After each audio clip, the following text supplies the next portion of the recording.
The curse of the red-headed dead characters continues.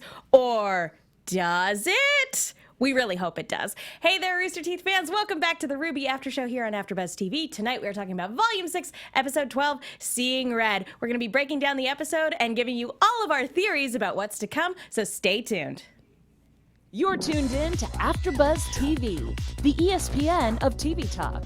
Now, let the buzz begin.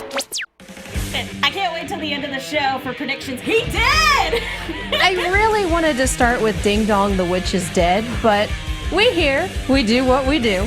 It's in our hearts. Maybe start with celebrate good times in your head. Yes, that too. That's what we're here for tonight, guys. We're celebrating! Yay! Well, they're thanking us for doing such a good job. Well, careful down there. You almost hit us. Anyway, hey there, Rooster Teeth fans. Let's not waste any time. Let me go ahead and introduce my fantastic panel. I'm Megan Salinas, and to my left is Mark Donica. Where are we dropping, boys? That's all I got. To his left, Stacey Shuttleworth. Hello, hello. To her left, Katie Cullen. He's finally gone. Yeah! Screw that guy! He's dead! Woo! Bye, Felicia. Well, we're going to be talking all about that in just a couple of minutes. Before we get started, we are going to be keeping an eye on the hashtag RTReviews. We've got you covered on the live chat. So, guys, we want to hear your thoughts on tonight's episode because there's a lot to unpack and there's a lot to be happy about. Some people are already leaving a lot of really fun pun-related things. If puns are your thing, a lot of people are leaving fun puns in the hashtag, so go check that out. And before we dip too far into the episode, we also want to remind everyone that we are adhering to the community guidelines as laid out by Rooster Teeth, which means that we are only discussing episode 12 for our recap tonight. We don't want any spoilers for next week. We don't want any spoilers for the finale. There are people who don't have a first membership or who don't have a Verve account who have to wait for public release. So guys, please be courteous. Don't leave any spoilers in the hashtag. Don't leave them in the live chat. And do not leave them in any of the comments. We don't want to see them. Be courteous. Don't be that guy. Hey! I'm not kidding. I'll just ban people. Yeah. Yes. I've had that kind of a day where I'm just going to ban people. Do not test this man. Yeah. So yeah, guys, this episode, what did we think? Let's start with Katie and we'll come around the table. I want to bring up a thing that came up in chat. Malachroma talking about Adam, who is dead. He had his lung punctured and fell into a bunch of water. He went the way of the meta, which means that people are going to be questioning his death for the next 6 seasons, at least. I love fandom. You guys are wonderful. This was such a good episode. My God, the fight choreography, the emotion, the introduction of my new favorite Spinosaurus. I love all of this. And we named her before we started the show, yeah? We'll talk about that when we get to it. Yes. Very good. I liked it. More, please. Stacey? Man, this episode came in running and it just kept going the entire time. There were so many moments where I thought okay, this is the most exciting this episode is going to get. And then they just topped themselves. And we had some really cool fight scenes. And also more of the leadership skills that we've been seeing develop, which are part of my favorite thing. And then, goodbye, Adam. We won't miss you. I would say don't let the door hit you on the way out, but he definitely hit a couple things. It totally did.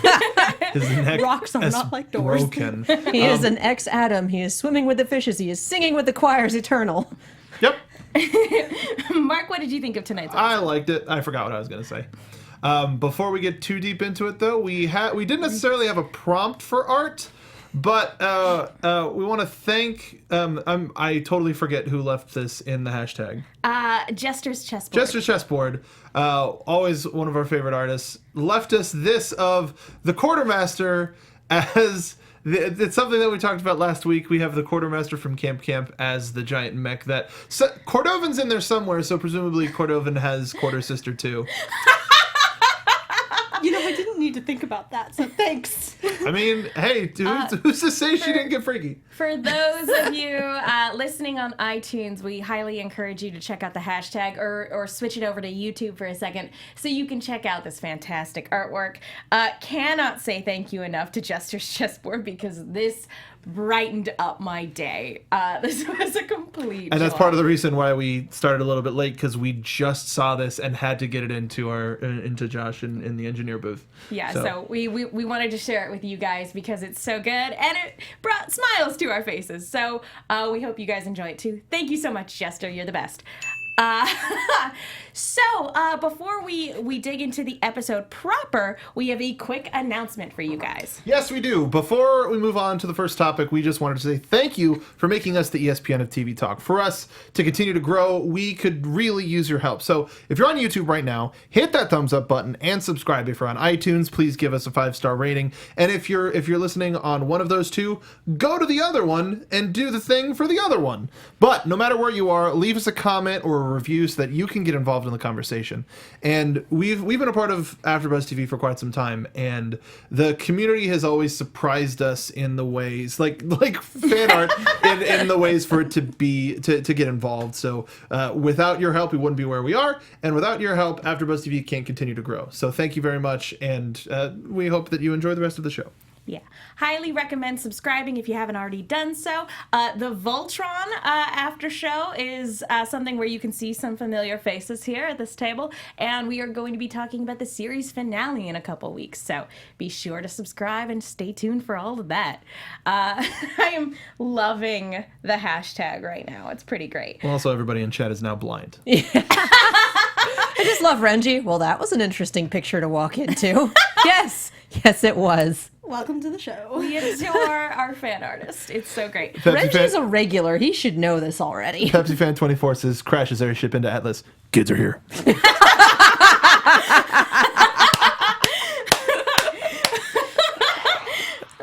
Oh God! I mean, if it's legit. completely changed the show, but Quartermaster is in Oscar's head instead of Ozpin. Why do you hate Oscar? Fate worse than death. Fate worse than death. Fate worse than death. For our audio Holy listeners, hell. I am doing a very large thumbs up at the camera. Is that what happens if he wins the Taunting? One could only hope. Oh, gosh. One could only hope. If he wins the Tontine, he takes the place of the God of Light. And also, listen, there's been a lot of camp news the past couple of days. Let's just say I'm a little excited. Yeah. We're very excited to be talking about Camp Stuff soon. I have been reprimanded by Mal twice in chat already. I feel pretty proud. It's been about Good 5 night. minutes. It's a good night. Well, guys, we got to get the ball rolling. Speaking of one of my favorite things, giant robots. Da-da-da-da-da-da. I love that we bring the episode starts off with Cordoven basically screaming at Maria like, you couldn't just keep this grudge between the two of us. You had to rope in children. Like she, in any way, shape, or form, is going to shame Maria in this moment. Cordo had to rope in a giant robot, so really, who's the worst here? Who's relying on a crutch here? Well, not just that, but getting all of the citizens of Argus involved inadvertently, but still. Yeah. Lexington says Genlock crossover already. Oh, we've been riding that wave ever since the giant robot appeared. Oh, for yeah. Sure. Yeah, if you haven't already done so, check out Genlock. It's good. Guys, get yourself a first membership. We need to talk about it. Stacey, what did you think of this standoff? Man, well, the fact that Cordoven is so focused on that and really does seem to think that that's what all of this is about. Like, still, she's so narrow-minded here in this moment. It is so indicative of the type of ego that she has. She legitimately thinks that this was personally done to spite her. When in fact, it's like, no, we are dealing with the, entire realm of existence here, lady. We don't have time for your crap. But the gang, they regroup and they have to come up with a plan in order to take down the robot.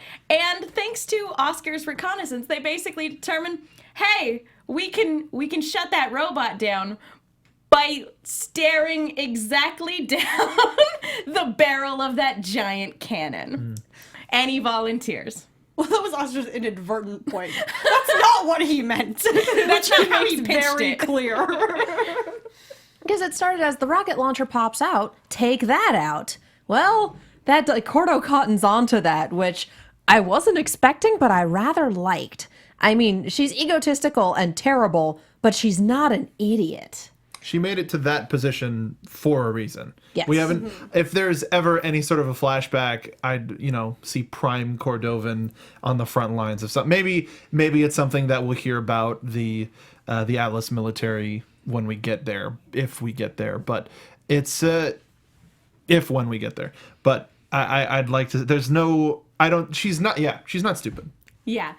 There's still a tactician in there. This was one of the first real indicators that maybe she isn't someone to be trifled with. Not necessarily because she does something as foolhardy as pull out a giant robot whenever she gets slighted, but more so that, oh wait, she can actually use that pretty effectively, and she saw that coming. Oh no. It is possible that Atlas put her out to pasture a little bit, put her in stationed her far away from the kingdom, because the fanaticism and the jingoism is a capital P problem, and you don't want that in delicate negotiations. But she made CO for a reason. So it's that really interesting, delicate balance of she's useful, but not right at this location. Let's put her way out there where she can be useful somewhere else.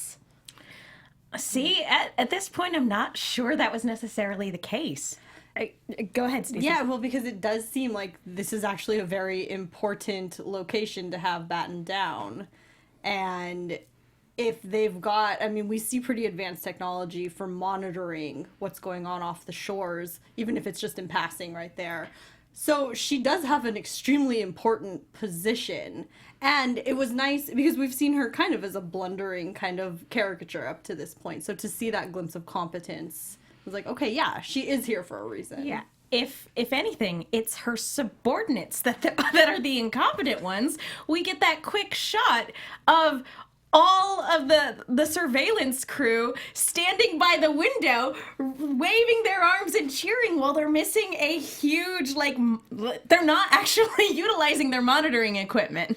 That's bad. You're not doing your jobs, guys. That's bad. They're like, woo, Packers won the Super Bowl. And you don't ever do that. I will say, though, that given that level of competence that she displays here, there are a couple moments in this episode where I really feel like a sort of 80s style action one-liner could have been utilized. And I'm just thinking to myself, what sort of 80s action one-liner would have been really good for Cordova in that one moment? Consider yourselves dusted. Ooh. Oh, boy. Stacey, any thoughts? Oh, God.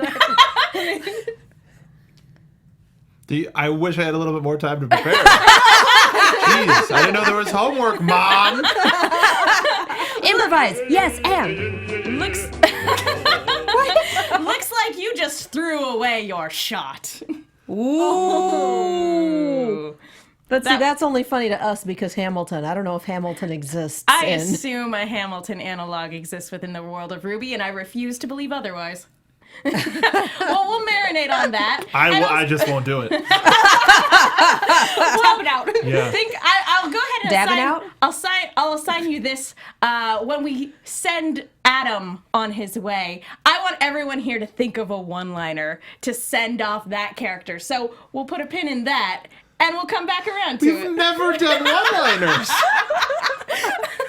I think you underestimate just how bad I am at one-liners. Just pretend to be Arnold and say the first thing that comes to mind. Puns are better. And you have to do it in the Arnold voice, too. Welcome to Earth. I don't know. We're not going to get a better send-off than that. Your cashews won't save you now. Would it be Welcome to Remnant? Yeah. No, you can't. No. Can't change it. Okay, no, Welcome to Earth is better. No, it would be Welcome to Vale. Available for listening on Rooster Teeth Radio. Plug. That's what I'm here for. I'm in business mode right now. So Yeah, I've been all sorts of places. Anyway. Charles Hockenberry in chat says, "Eat my dust." Ooh, that's a Fun, good cool, one. fun, whose name I really like is "You Will All Be Dust in the Wind." Lexington says, "There's always homework, Mark." That's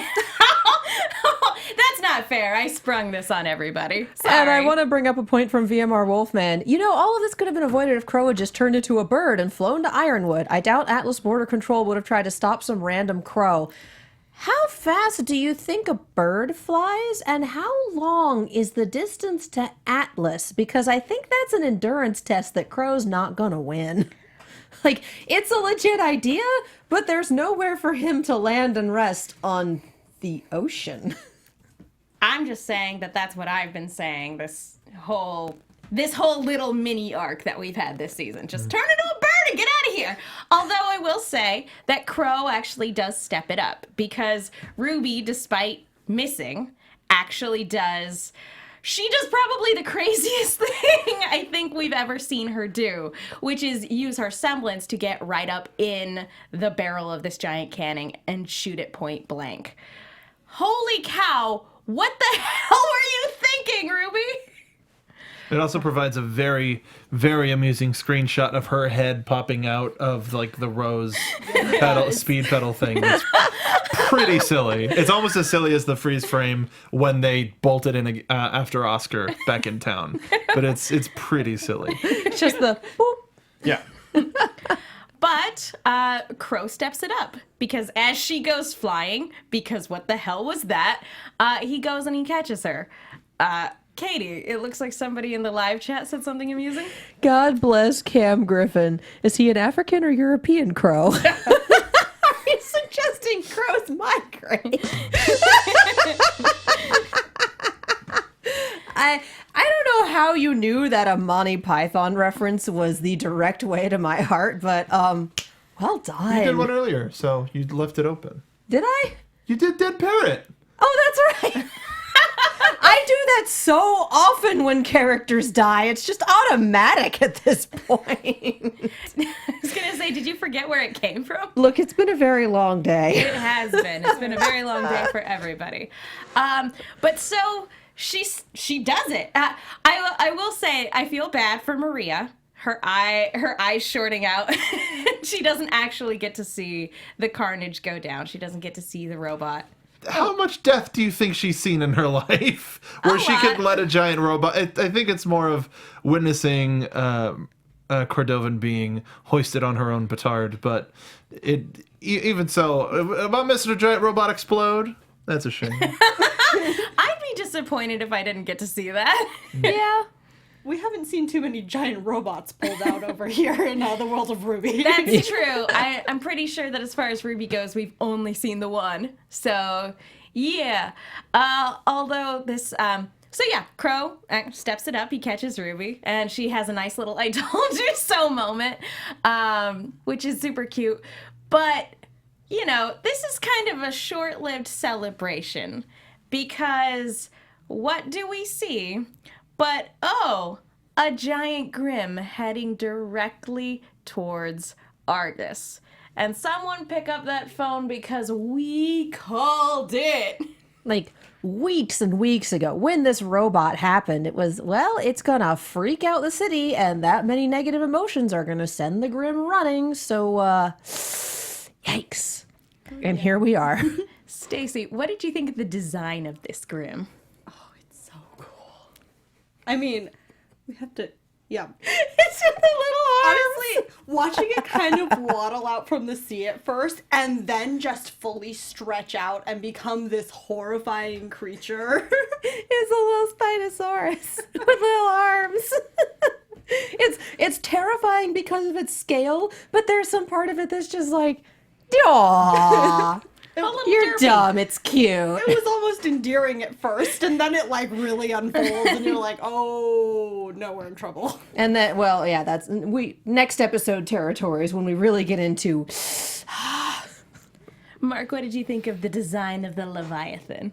I'm happy that they made it its own. They could have gone a little bit more. It seems like a mixture of Godzilla 2000, which in actual Godzilla canon is known as Zilla, which is a fake, like a clone, a bad clone of Godzilla, which the real Godzilla actually kills, which is an amazing. I don't think anybody cares that that's a spoiler, but it's cares that it's a spoiler. Oh, okay. Not I was cares. gonna say I care a lot. No, I know. That's a lot of fish. But aside from it being a lot of fish, I like how they really put their own stamp on it. It is a little Spinosaurus. It is a little Lizzie from Rampage. It's a little bit country, a little rock and roll, but it's a memorable thing, and it makes me terrified to think how many others will come in from Monster Island. Really. Yes. Oh my goodness. Because there's a big island of Grimm somewhere where they all just kind of fight each other. Like, how is that not a possible thing? King Ghidorah Grimm. Yeah, we'll get there. We'll get there. I'm picturing like the legendary, like, you know how we got Godzilla King of Monsters coming out later on this year. I'm like picturing in my head the remnant equivalent of that. Now that you've put that in my brain, Mark, I need it. And also thank everybody for the corrections. I don't know why I consider it 2000, but Godzilla, the American Godzilla, is from 1998. Thank you. It was killed in Godzilla 2000, I believe. Yes, and to all of the people that are watching this after the fact that have left a comment within the past 2 minutes, just be patient. Malachroma made a comment in the hashtag that the Leviathan's face looks like, and I will never pronounce this, Ichthyosaurus's face. You just did it. Is that the correct pronunciation? If it's 8-year-old not, Katie remembers things. if it's not, I'm not gonna correct you on it. So yeah, vaguely dinosaur-ish Grimm. See, because the sale, it hit me as Spinosaurus more. But yeah, dinosaur chimera Grimm. And chat wants to know what we named it. So, Penelope. That's what I threw out. If anybody else has any other names, like, feel free to go ahead and put that out there. Penelope is what my knee-jerk reaction was. see, I came in with Susan, but I prefer Penelope. I think she's a Penelope. I agree. Penelope strikes me. My only issue is nicknaming it, because the only way to shorten Penelope is to go Peen or Pen, and that's weird. Well, you have Penny and you have Nella. We've Oh, already got we a can't Penny, we can't talk about Penny. so let's go with Nella. And then you hit it at. Does anybody know what Nella? No. Nah. Okay, well there you go. That's a unique name. Now we do. Now we do. So yeah, this derpy Grimm is my new favorite thing, and sadly we have now taken out the only thing capable of disarming it. So cool. Best of luck, Argus. Bye. But I do love that we have this little thread where she gets a call from her subordinates and ignores it. And it's only when she starts having a temper tantrum and going, everyone converge on my location and wipe them out, that they go, we've been trying to reach you for a while. You were screening our calls. We're all gonna die. She had priorities. She made a decision and it came back to bite everyone. And this is when we get back to, she's smart. She makes some good decisions, but the ego and the temper on her really hobble her as a commanding officer. She shouldn't have broken out the giant robot to begin with. We're looking at a court-martial there. But then ignoring a call from your subordinates, like making these decisions to pursue your personal revenge because that's what you see this as opposed to doing your duty. Well, that's how you get Penelope. Do you want Penelope? Because that's how you get Penelope.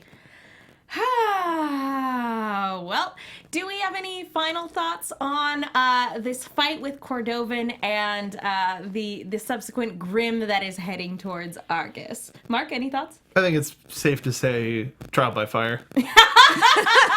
This is the trial by fire that was alluded to. That I don't know if this is necessarily what Maria had in mind. Maybe she was thinking like a little beta wolf sort of a situation, but no.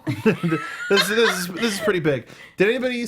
Was there anything that was flying with Nella, or was it just Nella? No, we had a host of Grimm. Yeah. That was not just one big single target that we are worrying about. The entire city was covered. Let's see how close they get. Yeah, and the entire city is now getting harried by, what did we say they were? Chimera and Flying Grimm? I don't. Manticore, Yeah. I believe. Grimm with wings. So many cat Grimm with wings. It's like, oh, look at all the flying cats. Oh dear. I don't want them any closer. Nah. Sphinx and Manticore. Ooh. Thank Is what you. what we got from the chat. Okay. Thank you, Chat. Stacey, any final thoughts on this showdown? Well, with RWBY, we go big or we go home. And, we're going big. And sometimes we do both. I've just been keeping my eye on Crow this season, honestly. Obviously, for those of you who have been here for more than one episode.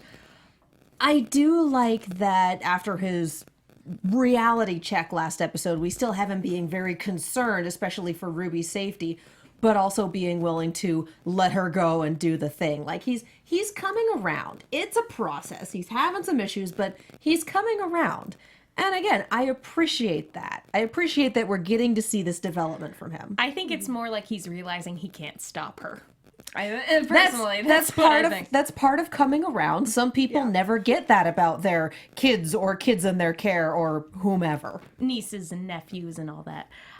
Related chillins. I like the second Penelope walked on screen, I'm just hearing in my head Pacific Rim theme and Attack on Titan theme, and this is what we wanted ever since we found out there was a robot, and I'm really happy that's exactly what we're getting. So I'm excited. I'm excited for the finale. So guys, before we move on to our next topic, we want to talk to you guys really quickly about iTunes. Folks, thank you so much to everybody who's gone to iTunes to rate, subscribe, leave a comment. We love hearing from you. It's the best way to let our producers know that you guys like the show that we're putting on. Helps keep the lights on, helps keep us at these desks. And guys, we also like giving you guys a shout out. However, iTunes makes it really difficult these days to do that. Like, it's really difficult to filter through and find the most recent reviews.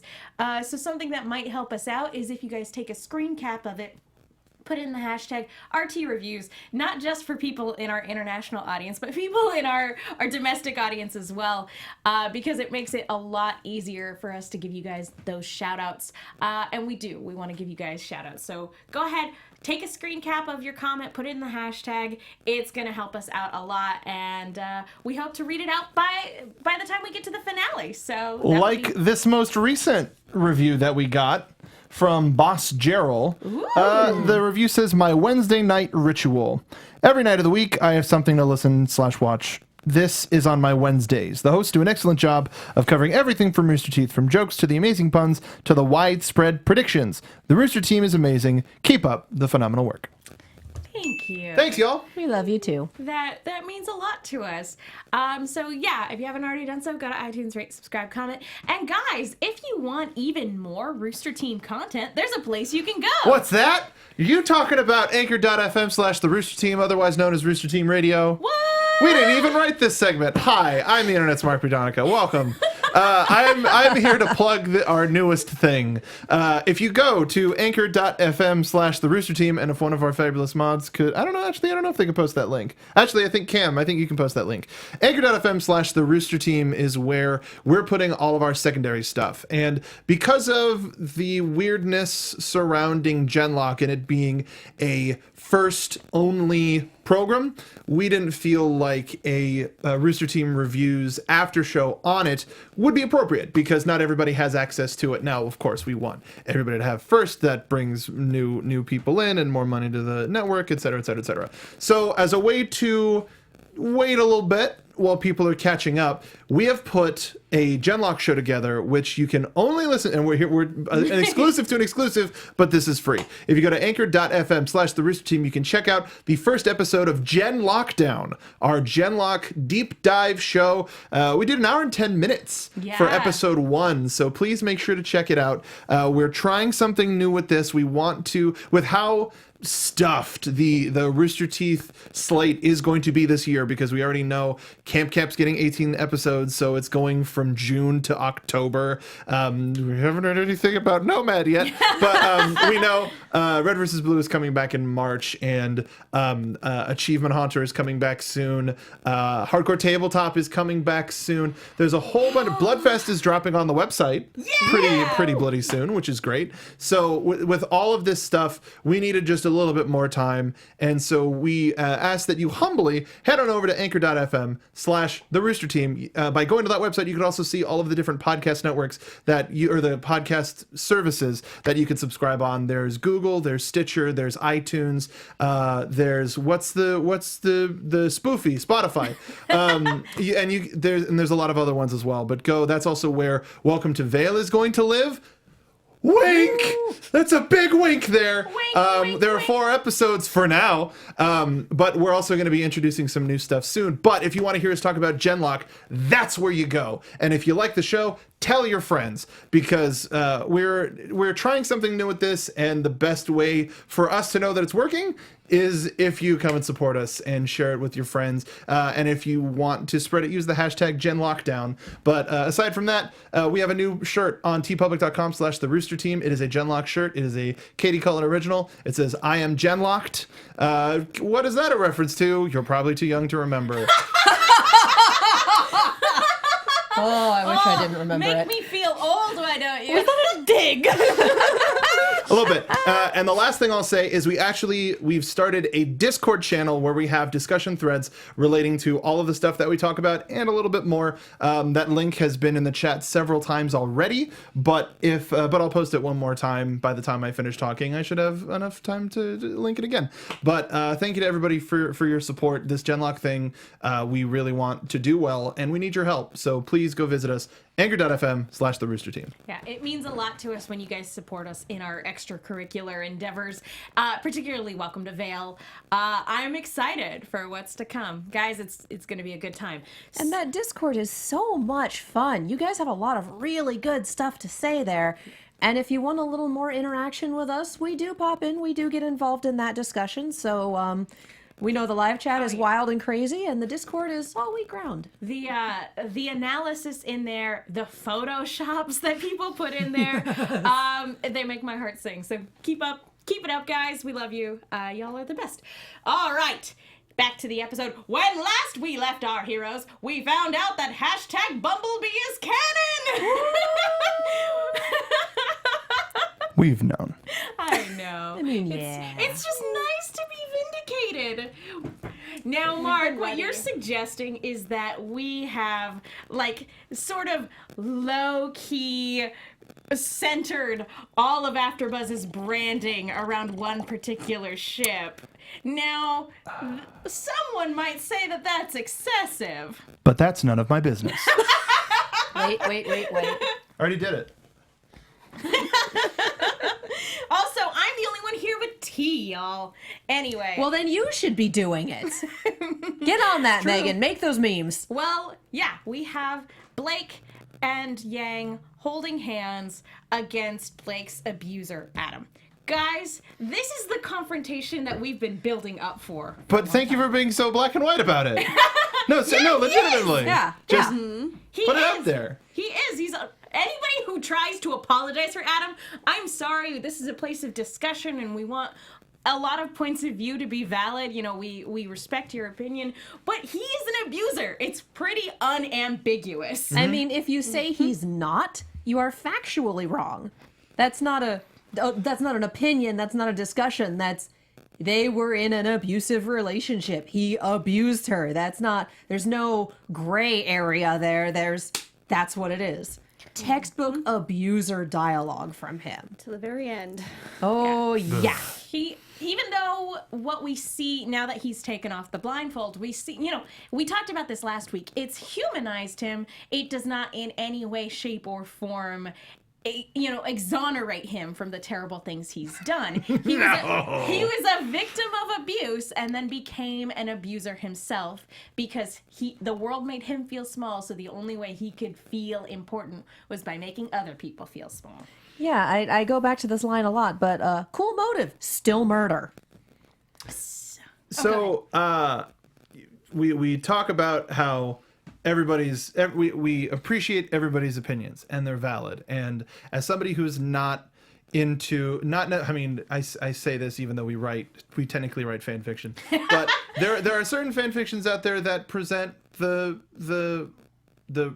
what people wanted out of the story, and that's fine. Enjoy that. Yeah. But to go after the writing team or the crew or whomever in a lame attempt to change what has happened, this is the story. This is RWBY. And this you have to deal with that.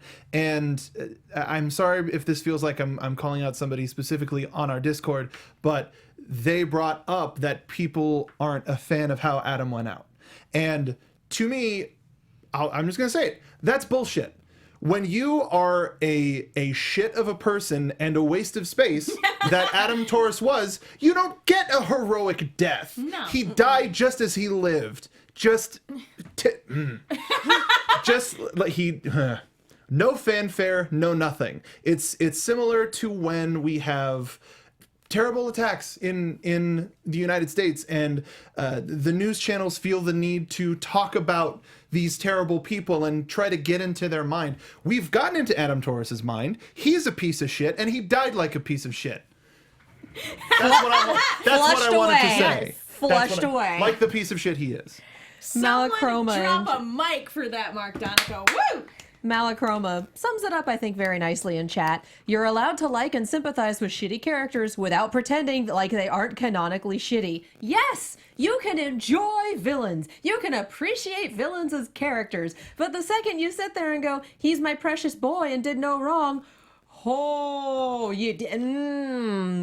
Don't do it. Don't do it. I kind of have to reiterate Mark's sentiment. If you want to go after the creators or writers or even voice actors, who have nothing to do with how the story plays out, because your ship didn't happen, Voltron fandom, I'm looking in your direction. Don't be that guy. Don't be that guy. It's that simple. And on top of that, we've heard from Carrie that he's dead. He was stabbed. Yes! He was stabbed twice and pretty sure broke his neck on the way down. However, and then water. However, despite Pyrrha being turned into dust, people are still like, "Oh, she's alive somewhere. She's fine. She's fine in our hearts, maybe." But aside from that, and this is a fictional in the world world of Chibi. This is a fictional world of their writing and their creation. While I think it fits the story here to leave Adam dead and buried, it's entirely possible that he could come back. Will it be strong? Probably not. They could figure something out. But if this is where this even though the volume is technically over and we're not talking about the finale, and this is a contained story, we don't know how Adam as a character fits into the entire story until we get to the end. Mm-hmm. So fucking chill. Jesus Christ. The point that I like to bring up, we saw SDC on his face. We saw Schnee Dust Company, and we're heading to Atlas. Adam's role in the story is over. The story of the Faunus is still going on. And Adam was never a good representation for them anyway. I mean, he went back and slaughtered a bunch of people in the White Fang when they criticized him for screwing up, which, legit, fair. When you screw up, you should maybe get some feedback, but he killed his leader, tried to do a murder on Blake's parents, and then went back and slaughtered everyone who criticized him. He was never in this for Faunus rights. It was a very convenient vehicle. He's in this for revenge, for himself. And everything else is just gravy. And now everybody's shouting in chat, which I apologize.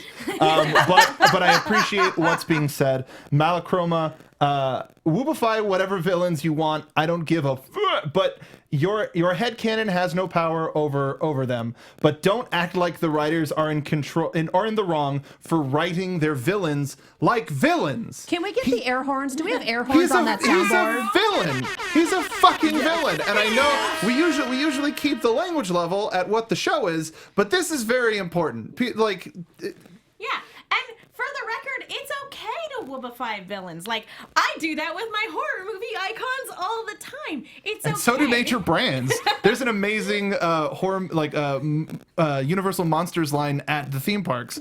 Yeah, it's really cool, but they're still terrible creatures. Yeah, like, and I love Reaper from Overwatch. I'm not gonna pretend like he's a good person. Like, it's one of those things where you have to separate your feelings on a character from what they actually do within the realm of the world that they inhabit. And I want to bring up what Nolan Void said in chat. Adam was given the chance to willingly leave, and he refused to. Pay attention to me. And Nicholas Kelly, wonderful idea. So what happened to Wilton Blush, Adam's sword? She didn't deserve to be thrown off the cliffside. What did the sword do to get this kind of judgment? I mean, Blake can grab it and mix the remnants with Gamble Shroud, and that would take the abuse and turn it into a weapon that she can use to empower and help, as opposed to continue the cycle of abuse. I like that. That's a really cool theory. Because it's gone, I don't think, but I would like it if they did something like that. I think it'd be interesting if it got picked up by another villain. Like, we don't know where Cinder and Neo are at right now. Like, I could totally see them, like, on the heels of Team RWBY, like, picking up the thing and going, oh, hey, guess he's dead. Guess he won't be needing this anymore. Yeah, I still like to think of them, like, finding the body washed up somewhere going, huh. No, and then you taking know the what? sword. I would like to see even the villains go, good, fuck that guy. Oh, look at him. He died like he lived, like trash. And then Neo just kind of, Well, something we're sort of Kanye shrugs it out. Something we're sort of skipping over in this whole sequence because we love how much Adam is done dead. How dead he is. we love how dead he is. do But whatever you something- want. He's super dead. But something we're not really discussing right now, which I think we should before we wrap up, is the fact that, it's Yang and Blake working together to take him down, which means both of them having to confront their personal trauma. That moment where Yang finally decides to use her semblance gave me chills. Like, she didn't, she didn't rely on it like a crutch. She did exactly what her father taught her to do and waited. She waited for the opportune moment, and that moment she grabbed it with her robot hand and said, gotcha. Oh my god! And this is the first Magical. time. This is the first time we've gotten to see her semblance in this new engine. Oh my god, it's amazing. Just that animation when she looked up and delivered that line was just screaming. So much screaming. I think we saw it in the character short from last season, but Yeah, the flashback short? yeah, but I thought so. But like again, it was utilized perfectly here. Stacey, what did you think of, we send Adam on his merry way down the river Styx, and we have this moment between Yang and Blake where everything just finally settles. So one of the best thing about how they handled this situation, or how they reacted to this situation, because a lot of this was Adam pushing onto them, and they had to react to it. The fact that the fear was present, we didn't ignore the fact that they were afraid, and were strong enough to move past that, and to come together in that moment, and kind of both take a little bit of this horrible weight that, neither of them wanted this. Especially Blake would not have wanted this. But how necessary it was. When you're left without a choice. He wasn't going to stop, yeah. No, Yeah. it was very clear in that moment that one of them was going to pick up that sword. And if it had been Adam, they would be dead. So to see them make that choice, and now then even in those few moments right afterwards where we start dealing with that choice, and I think seeing Blake break down like that and just fall to her knees, just being upset, A, that she did something like that, and B, that it was Adam. Yeah. Someone that, despite it being a horrific abusive past, there's still an attachment there, and that's never how you want something like that to end. When you get down to it. Yeah, but like he left them no other alternative, and And yeah, it's just a beautiful moment where they're embracing each other, you know, because much like we were alluding to earlier this season, you know, we don't want one protecting the other like that. That whole little bit of drama, we were like, no, you need to protect each other, and which is exactly what we got at the end of the last episode. And you can see that that's what they're going to continue to do until the bitter end.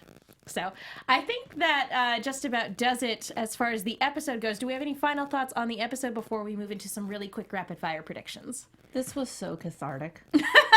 In more ways than one. For one, seeing him go down, and for another, watching them reassure each other that, no, I'm not going anywhere. No, I'm not going to break my promise. I'm here for you. You're here for me. Just like, oh, my heart. These are the things that I love so much. And I want to thank Sen Stevens for bringing it back to lightness. There will be a fisherman somewhere that will have a weird-ass haul, a motorcycle, a sword, and a giant piece of shit. What a weird haul. I can sell that. Back into Fishes. the water There it goes. And Making his way down the shore. Return into the earth. I'm going to eat him. catch and release. All right, well, let's go ahead and dig into some really quick rapid fire predictions. Your That's AfterBuzz the best TV predictions. I'm with Mark. Trial by fire. Stacey. We're gonna get a big battle. Mark? I mean, one of the things that RWBY usually, the show RWBY usually does is it sets everything up to where we know how stuff's going to end. Like, they set up the final episode to be further cathartic. So I'm interested to see how much of the next episode is going to be the battle and how much of it is going to be passion after the battle. I think this next episode is going to subvert our expectations entirely, and they're going to befriend the Grimm. And And he'll take them to Atlas on his back. So is RWBY's trial by fire, instead of a fatality, it's going to be a friendship? They're going to pull a Steven Universe and just make friends with the person trying to kill them. Careful what you say. It's still very early. I got your Mortal Kombat. I got you. Anyway, guys, thank you so much for tuning in and joining us this week. We'll be talking about the finale next week, and then we're also going to be doing a season recap of RWBY Volume 6 the week after that, so be sure to stay tuned over the coming weeks. Katie, where can people go if they want to find you?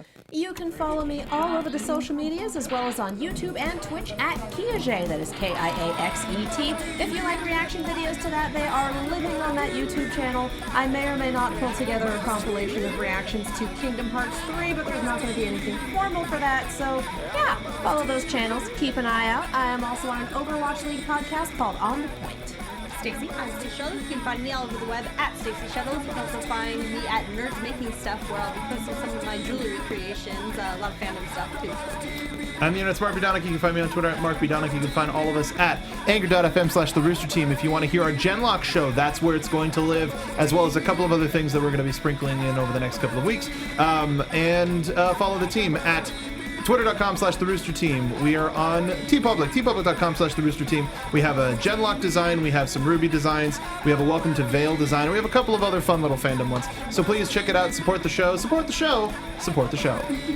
And I'm Megan Salinas. You guys can follow me on Twitter and Instagram at TheMenguin. That's TheMenguin. I also do a Lost retrospective podcast called No Love Lost, so be sure to check that out. It's a lot of fun. Thank you guys so much for tuning in, and remember, Dust you later. Our founder, Keven Undergaro, and me, Maria Menounos, would like to thank you for tuning in to AfterBuzz TV. Remember, we're not just the first, we're the biggest in the world, and we're the only destination for all your favorite TV shows. Whatever you crave, we've got it. So go to AfterBuzzTV.com and check out our lineup.